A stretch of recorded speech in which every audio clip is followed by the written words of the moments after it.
Je te prie pour nous. Touche nos cœurs et transforme-nous ce matin. Amen. Merci. Est-ce que le PowerPoint se met en place? S'il te plaît. Alors ce matin, je vais vous parler de royaume. Si on vous dit royaume, à quoi vous pensez? Un roi. Ouais. Alors je suis désolé, moi je ne suis pas trop dans ces films fantastiques. La reine d'Angleterre. Bien vu, c'est ma première photo. Des royaumes qu'on connaît bien, le royaume, alors pas d'Angleterre, mais de Royaume-Uni.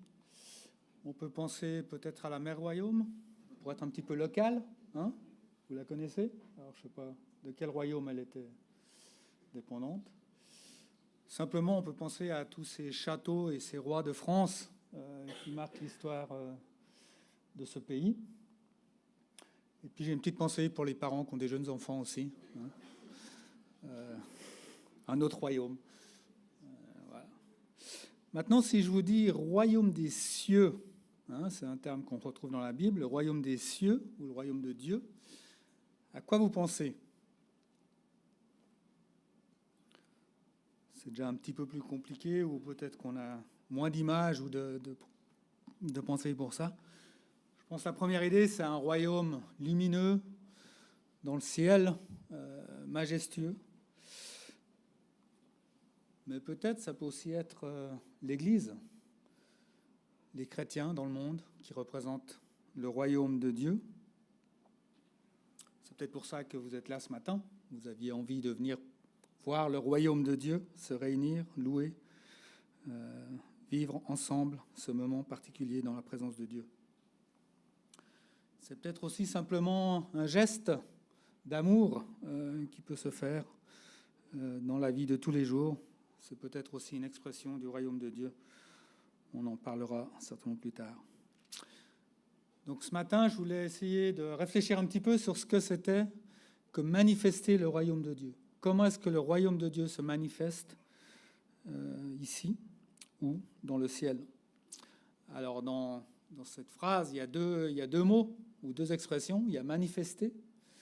Manifester, ce n'est pas dans le sens de rouspéter ou de se plaindre de quelque chose qui ne va pas. On a des exemples chez nos voisins.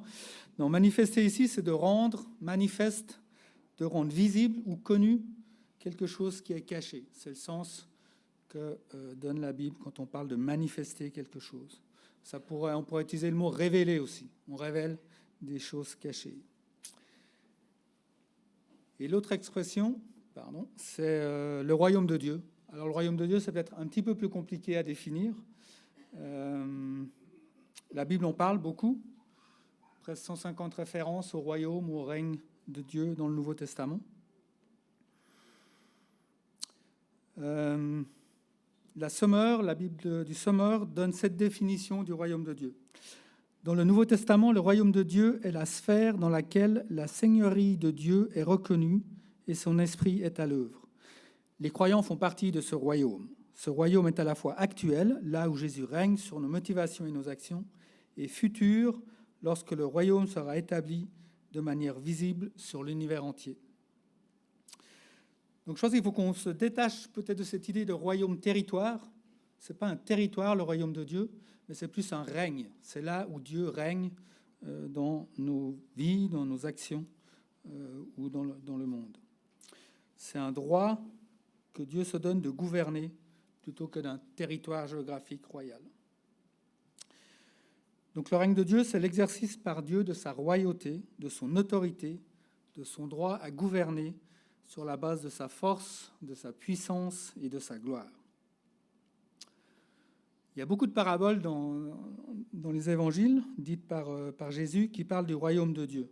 Vous vous souvenez cette fois, à quoi comparerais-je le royaume de Dieu? Ou le royaume de Dieu, c'est comme. Alors ça peut être comme un homme qui sème sur différents terrains, comme un homme qui a semé une bonne semence dans son champ au milieu de la mauvaise herbe. Bien sûr, je ne vous fais pas l'exégèse de chacune de ces paraboles, mais simplement la liste.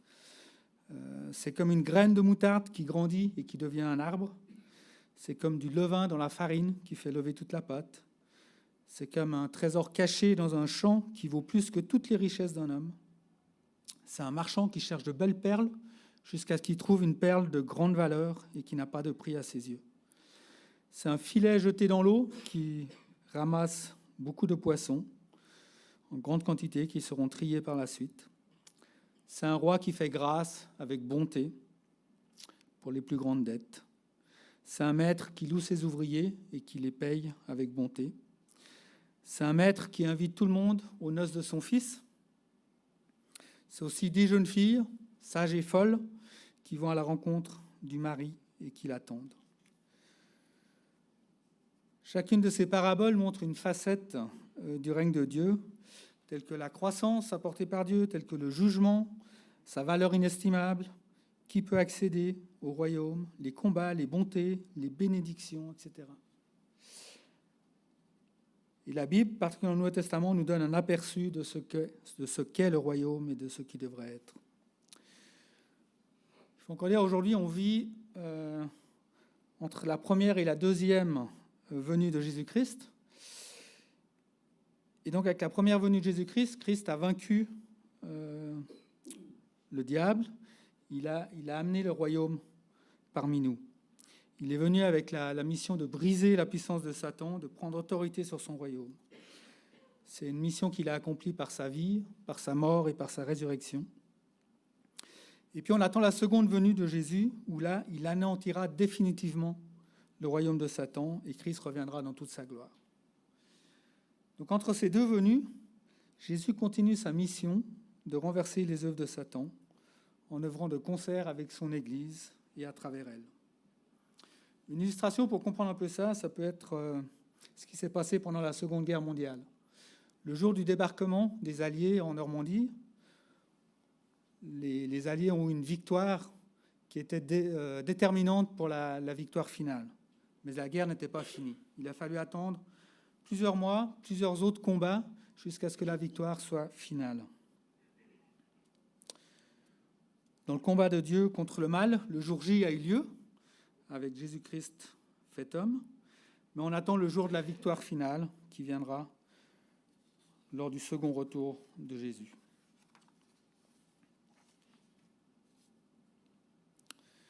Le royaume de Dieu est présent en Jésus et le royaume est déjà là, on l'a exprimé un petit peu, partiellement, jusqu'à ce que la victoire de Christ soit finale et où son règne reviendra dans toute sa gloire.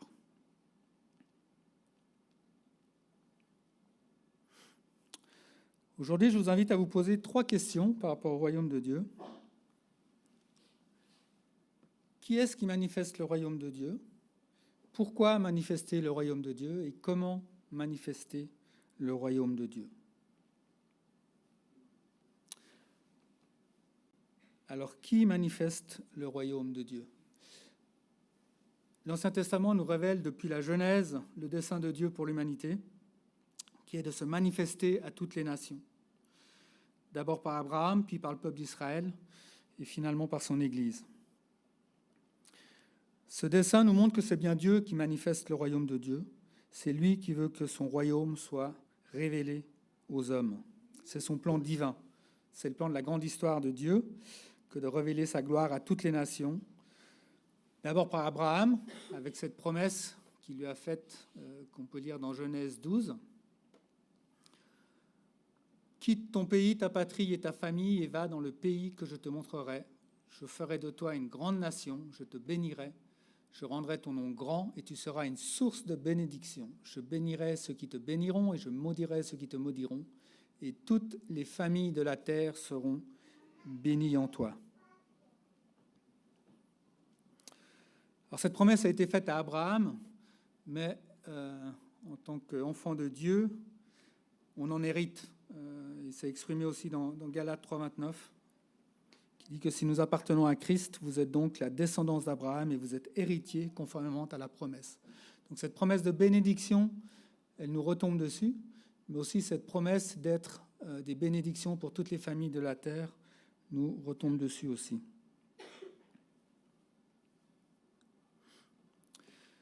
Et ce royaume, aujourd'hui, il est là. Jésus l'a dit au début quand il était sur terre, aux pharisiens qui lui demandaient quand est-ce que le royaume devait venir. Il leur a dit que le royaume de Dieu ne vient pas en se faisant remarquer. On ne dira pas il est ici ou il est là. En effet, le royaume de Dieu est au milieu de vous. Donc, le royaume de Dieu est là. Il n'est pas révélé entièrement, mais on peut le voir et on peut le discerner. Donc à la réponse « Qui manifeste le royaume de Dieu ?» C'est Dieu qui manifeste son royaume, mais à travers son peuple, à travers son Église. La deuxième question est de savoir pourquoi manifester le royaume de Dieu. Le royaume de Dieu, c'est l'expression de son combat contre le mal, contre le royaume des ténèbres. Règne qu'il a commencé à répandre avec la victoire de Jésus-Christ sur Satan, le mal et la mort, lors de la crucifixion et de la résurrection. Mais quel est mon rôle dans ce combat ? Dans Ephésiens 5,8, on peut lire « Autrefois, certes, vous apparteniez aux ténèbres, mais à présent, par votre union avec le Seigneur, vous appartenez à la lumière. Comportez-vous donc comme des enfants de lumière. » Dans ce passage, l'apôtre Paul exprime qu'il y a deux royaumes. Il y a le royaume des ténèbres et il y a le royaume de la lumière. Il n'y a pas d'entre-deux. On ne peut pas être en observation des deux royaumes. On est soit dans le royaume des ténèbres, soit dans le royaume de la lumière. Pour passer des ténèbres à la lumière, du royaume des ténèbres au royaume de la lumière, il faut être uni au Seigneur. La question que j'aimerais te poser ce matin, c'est dans quel royaume es-tu ? Est-ce que tu es dans le royaume des ténèbres ou est-ce que tu es dans le royaume de la lumière ? Si tu es dans le royaume des ténèbres, tu es sans relation avec Dieu. Celui qui vit dans les ténèbres ne reconnaît pas Dieu comme son sauveur, comme son roi. Qui est donc ton roi ? Si ce n'est pas Jésus, tu n'es pas de son royaume. Pour entrer dans ce royaume, Jésus exige la repentance de celui qui veut le rejoindre. Pour entrer dans le domaine du royaume de Dieu, nous devons nous soumettre à la gouvernance de Dieu, dès ici et maintenant. Notre repentance, c'est reconnaître que nous n'étions pas soumis à Dieu, nous n'étions pas soumis au roi divin, et c'est suivi d'une demande de pardon sincère pour cela. Si cette repentance a lieu, alors la venue, l'acceptation dans le royaume de Dieu est gratuite, c'est un cadeau de la part de Dieu, c'est une grâce. La Bible définit cette repentance comme une nouvelle naissance, comme un changement de direction à 180 degrés, ou comme un changement de créature. Nous devenons une nouvelle créature. On entre dans ce royaume par un appel de Dieu. Et la vie dans ce nouveau royaume, dans ce royaume de lumière, c'est une vie de joie et de paix, c'est une vie de domination sur le mal, une vie qui produit le fruit de l'esprit, qui est l'amour, la joie, la paix, la patience, la bonté, la bienveillance, la foi, la douceur et la maîtrise de soi. Galates 5, 22. Alors de quel royaume es-tu ? On peut être en accord, on peut admirer le royaume de Dieu sans vraiment en faire partie. Et c'est peut-être pour cela que tu es là ce matin, parce que la lumière te plaît, parce que la lumière du royaume t'attire. Mais de quel royaume es-tu vraiment ? La suite de notre réflexion va peut-être te donner quelques arguments pour déterminer à quel royaume tu appartiens vraiment. Parce que faire partie du royaume de Dieu produit des signes visibles et entraîne des conséquences pratiques.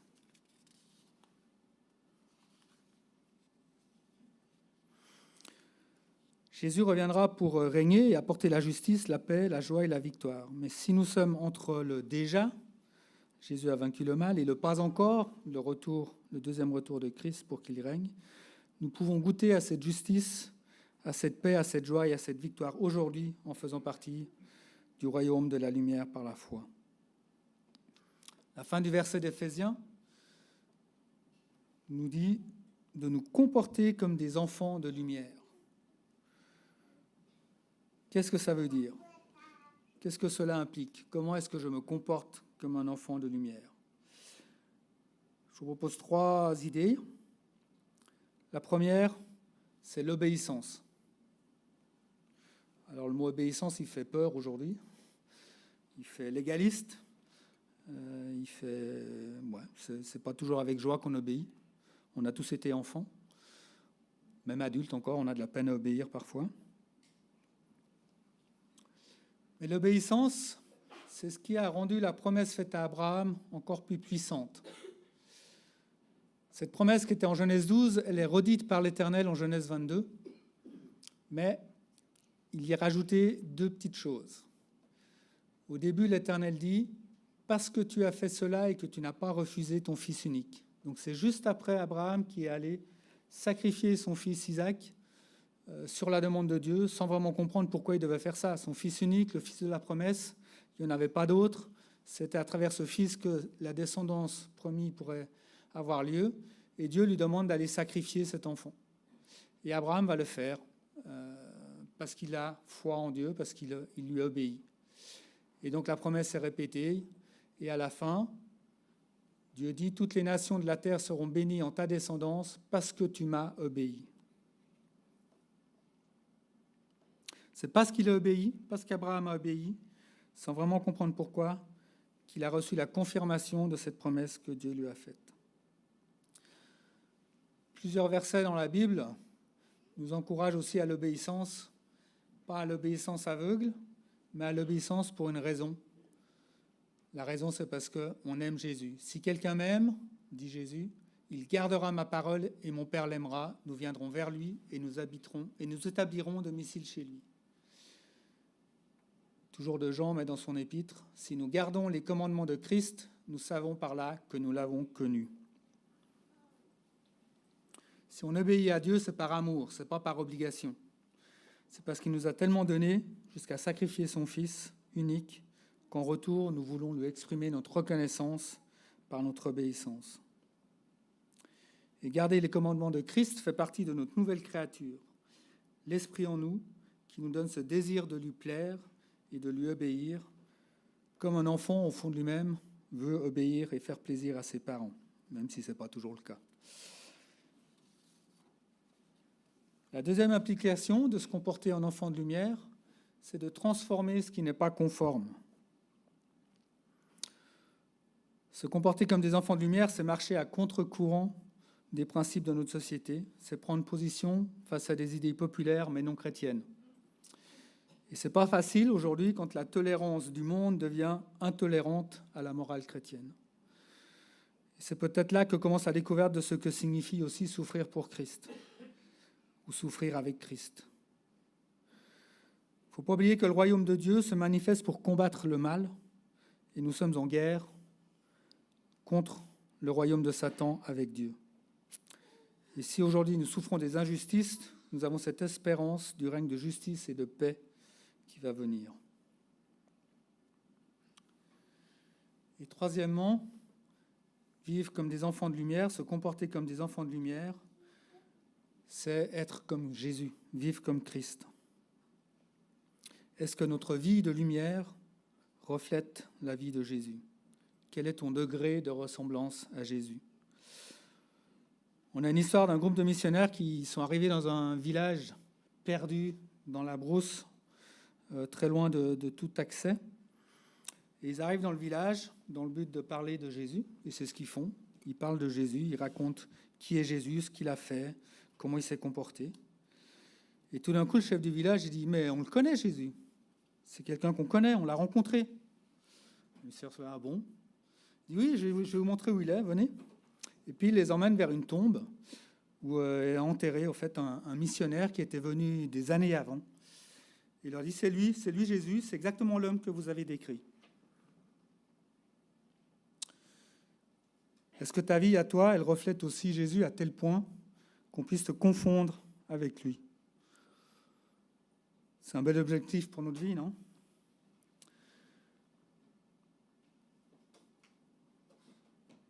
Alors, comment est-ce que nous pouvons manifester le royaume de Dieu ?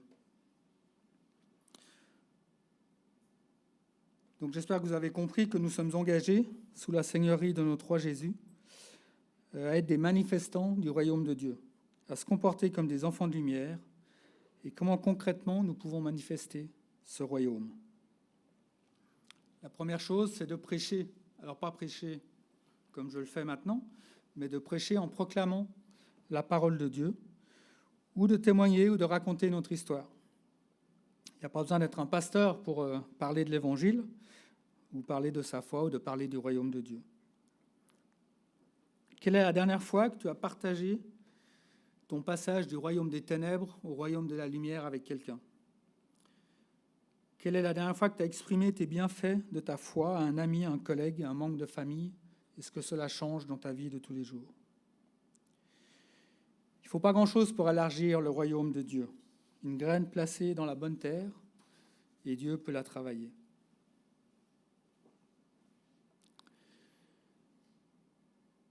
Jésus a raconté cette parabole sur le royaume. Il en est du royaume de Dieu comme quand un homme jette de la semence en terre. Qu'il dorme ou qu'il veille, nuit et jour, la semence germe et croît sans qu'il sache comment. La terre produit d'elle-même, d'abord l'herbe, puis l'épi, puis le grain, tout formé dans l'épi. Et dès que le fruit est mûr, on y met la faucille, car la moisson est là. Ayons de la sagesse dans ce que nous témoignons.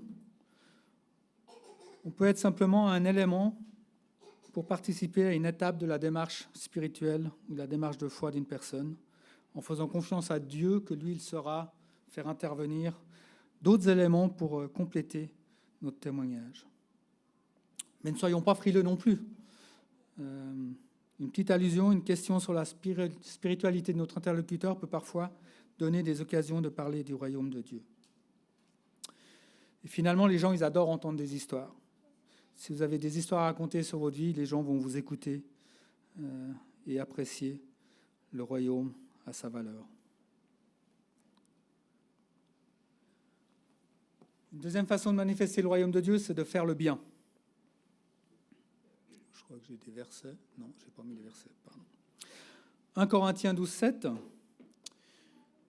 nous dit « À chacun, la manifestation d'esprit est donnée pour le bien de tous. » Et dans Galates 6, 9, « Ne négligeons pas de faire le bien, car nous moissonnerons au moment convenable si nous ne nous relâchons pas. Ainsi donc, pendant que nous en avons l'occasion, pratiquons le bien envers tous et en particulier envers nos proches dans la foi. »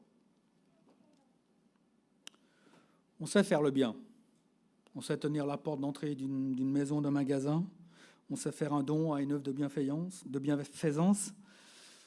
Voir, mais c'est plus rare. On sait être courtois au volant. Mais bon, est-ce que c'est cela que ça veut dire ne pas négliger de faire le bien? Est-ce que c'est cela de pratiquer le bien pendant que nous en avons l'occasion? Je pense que c'est bien plus de faire le bien. Faire le bien demande certainement un peu de sacrifice, des sacrifices d'argent, des sacrifices de temps, des sacrifices d'écoute. Ça demande d'accepter de changer nos plans pour venir en aide à quelqu'un. Et là, ça devient déjà un petit peu plus compliqué. Est-ce qu'il vous arrive de commencer votre journée en priant Dieu de vous donner l'occasion de faire le bien aujourd'hui? C'est une prière un peu dangereuse parce qu'en général, Dieu ne va pas s'en priver. Mais si tu fais cette prière le matin, tu seras peut-être plus disposé à trouver ou à être opportuniste de voir les occasions que Dieu te met sur la route pour faire le bien envers ton prochain.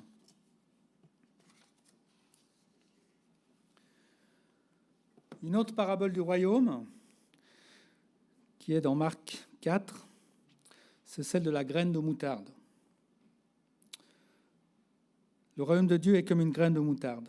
Lorsqu'on la sème en terre, c'est la plus petite de toutes les semences qui sont sur la terre. Mais lorsqu'elle a été semée, elle monte, devient plus grande que tous les légumes et développe de grandes branches, de sorte que les oiseaux du ciel peuvent habiter sous son ombre. Cette petite graine illustre la modestie du royaume et sa croissance impressionnante jusqu'à sa plénitude à venir. Et nous, les enfants du royaume, nous sommes partie prenante au développement des grandes branches. Et en faisant grandir le royaume de Dieu, le royaume des cieux, par notre obéissance à notre Seigneur, nous élargissons les branches et nous attirons les oiseaux du ciel sous nos branches. Comprenez là que la manifestation du royaume de Dieu est attirante. Elle donne envie, elle est contagieuse. Il n'y aura plus besoin d'aller chercher les oiseaux en haut dans le ciel, c'est les oiseaux qui vont venir à l'ombre de notre royaume. Enfin, une quatrième proposition pour manifester le royaume de Dieu, c'est bien sûr pas une liste exhaustive, c'est de démontrer une paix dans la tempête. Notre appartenance au royaume de Dieu devrait nous donner une paix, une foi particulière dans les tempêtes de la vie. On a vécu, Myriam et moi, un épisode compliqué en mission. On s'est retrouvés pris dans un massacre dans l'hôpital où on travaillait et dans le village avoisinant. Et pendant 2 jours, on a vécu dans une situation de guerre et d'atrocité. Mais miraculeusement, on a senti une paix en nous, pas de panique, des réflexions saines, des interventions. On a rencontré les chefs des rebelles, on a caché des gens dans notre maison, etc. Et pendant tout ce temps-là, on a eu soit la sagesse de faire le bon geste, de parler de la bonne façon, qui ne vient pas de nous, mais qui vient de Dieu, et aussi de pouvoir rester lucide pour finalement évacuer et être retrouvé en lieu plus sûr. Cette paix nous accompagne aussi dans des situations moins compliquées, diverses de tous les jours, dans les défis de la vie, de nos enfants, de notre travail, de nos collègues, etc.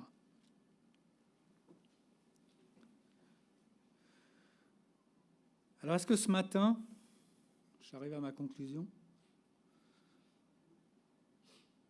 est-ce que ce matin, vous êtes venus ici en vous réjouissant de vous dire « Je vais voir le royaume de Dieu ».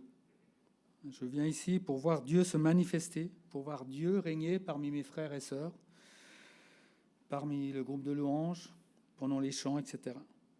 Et c'est une bonne motivation de venir au culte le dimanche matin pour participer, pour voir ce royaume de Dieu un peu plus concrètement. Et prendre part à la manifestation du royaume de Dieu, c'est un privilège que Dieu nous fait.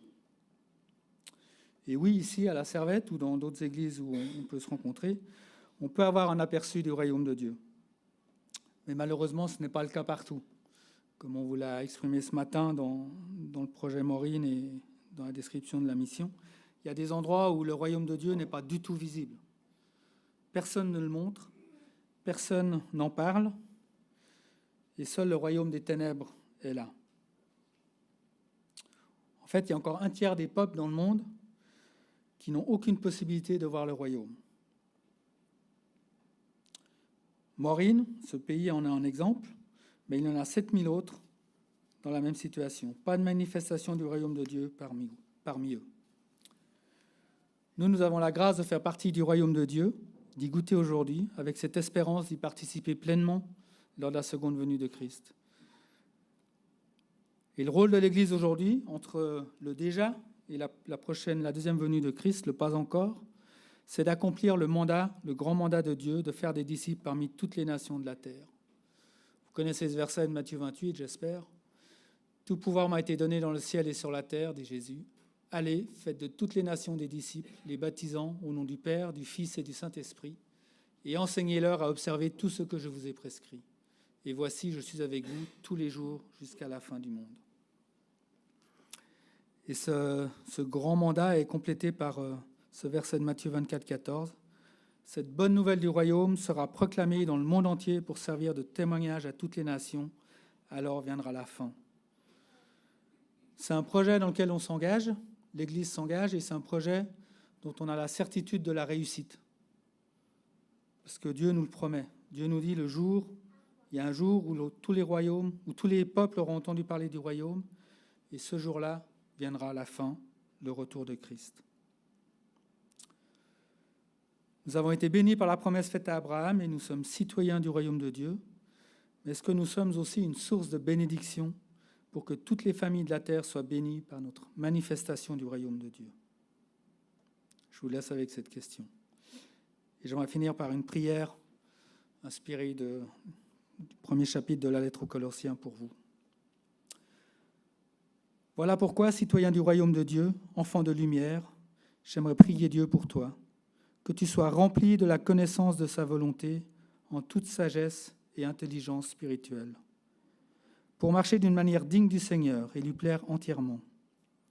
Que tu aies pour fruit toutes sortes d'œuvres bonnes et que tu progresses dans la connaissance de Dieu, que tu sois fortifié à tout point de vue par sa puissance glorieuse pour être toujours et avec joie, persévérant et patient, avec notre reconnaissance au Père qui nous a rendus capables de prendre part à l'héritage des saints dans la lumière.